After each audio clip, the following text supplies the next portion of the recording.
Hello दोस्तों, कैसे आप सब लोग। उम्मीद करता हूँ कि बढ़िया होंगे। तो इस वक्त मैं सबसे बड़ी अपडेट आपको जो देने जा रहा हूँ वो ये है कि एआईसीटी ने जो है वो सब स्टूडेंट्स को जो है उनके मेल पर एक मेल आई है उनको एआईसीटी की तरफ से, जिसमें उन्होंने clarification of NEET exam for BSc nursing के लिए पूरा एक बनाकर रखा हुआ है। उसमें उन्होंने ये बताया हुआ है कि जो बीएससी नर्सिंग के लिए बहुत सारे बच्चों के क्वेश्चंस आ रहे थे कि उन्होंने नीट का एग्जाम नहीं दिया है और उनको बीएससी नर्सिंग में एडमिशन लेना है, तो कॉलेज वाले बोल रहे हैं कि नीट क्वालिफाई होना चाहिए।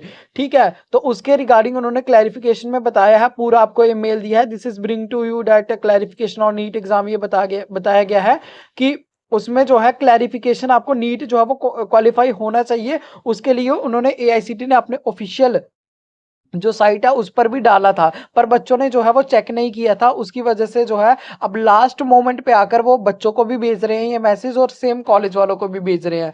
तो उसमें ये देखो साफ साफ लिखा था, student shall appear in common entrance examination conducted by government of Jammu and Kashmir. जैसे जेके बॉपी का एग्जाम होता है बीएससी नर्सिंग के लिए जम्मू में, या तो फिर आपको वो एग्जाम क्वालिफाई किया होना चाहिए, या फिर सुपरनरी कोटा जो कि आपको सीट मिलती है अदर स्टेट्स में, उन सब बच्चों का एग्जाम होता है। तो आपको भी वैसा एग्जाम जो है वो बोपी का एग्जाम या फिर नीट का एग्जाम जो है वो आपने क्वालिफाई करा होना चाहिए। अब इसमें कुछ बच्चों के डाउट्स आएंगे कि सर हमारे कॉलेज वालों ने तो हमें एडमिशन दे दिया है। जिनके कॉलेज वालों ने एडमिशन दे दिया है वो जो है वो उनके लिए कुछ भी नहीं है। फिर वो जो है अपने कॉलेज वालों से कांटेक्ट कर लें, उनके कॉलेज वाले अगर उनको एडमिशन दे रहे हैं तो अच्छी बात है, क्योंकि पहले भी जो है वो नीट क्वालिफाई करना ज़रूरी नहीं होता था, नीट का कुछ भी बताया नहीं था। तो उसमें क्या होता था कि आपको मिल जाते थे और बस आपका क्वालिफाइंग मार्क्स होने चाहिए, आपको जो है वो कॉलेज मिल जाता था। नीट जिसने नहीं भी दिया होता था आपके अलॉटमेंट के बेसिस पर मिलता था, तो अलॉटमेंट लेटर के। इस बार भी बहुत सारे कॉलेजेस को पता नहीं है, तो मे बी उन्होंने एडमिशन दे दिया, पर जो नेक्स्ट ईयर के बच्चे हैं उनके लिए बहुत ये वार्निंग है कि उनको सबको बोपी का एग्जाम या फिर बीएससी नर्सिंग, अगर आपको ऐसे अब वो एडमिशन दे रहे हैं तो अच्छी बात है, वरना फिर आपकी गलती है तो आपको वहां पर एडमिशन जो है वो नहीं मिलेगी। ऐसा एआईसीटी ने खुद जो है वो बोला है। और उसके लिए देख रहे हैं आप, एआईसीटी ने अपने पोर्टल पर भी यहाँ पर आप देख रहे होंगे clarification on qualifying NEET exam के नाम से दे रखा है। यहाँ पर क्लैरिफिकेशन ऑन क्वालिफाइंग नीट, यहाँ पर भी एक उसने नोटिस निकाला था इसके नाम से।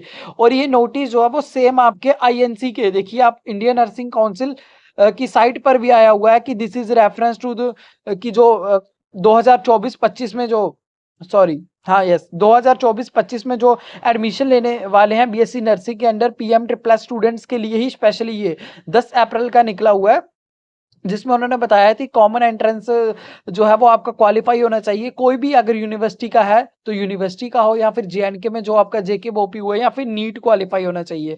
तो फिर ही बच्चे जो है वो कन्वीनियंस होंगे उस कॉलेज में एडमिशन लेने के लिए।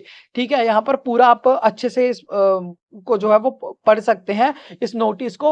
और बहुत सारे बच्चों को मेल भी आई है पीएम ट्रिपल एआईसीटी की तरफ से, और कॉलेज वालों को भी आई है। तो अगर कॉलेज वाले आप डिनाई करते हैं, आपको डिनाइड करते हैं आपको एडमिशन देने से, तो वो फिर आपकी गलती होगी, क्योंकि आपको जो है ये सब पहले पता करना चाहिए था। ऐसा एआईसीटी बोल रहा है, पर एआईसीटी को भी जो है वो अच्छे से पहले अपने ब्राउजर्स में सब में बताना चाहिए था अच्छे से। बल्कि उन्होंने आईएनसी की तरफ से जो नोटिस निकला था उसी को अपनी साइट पर डाल दिया था, और अब जाकर सब बच्चों को मेल मिला है जो भी बच्चे परेशान थे। होप आपका डाउट जो है वो क्लियर हो गया होगा कि आपकी जो एडमिशन है वो, उन्होंने पहले बोला था कि नीट के बेसिस पर ही होगी। अगर आपने नीट एग्जाम नहीं दिया है तो फिर अब आपकी गलती है इसमें। Okay, thank you.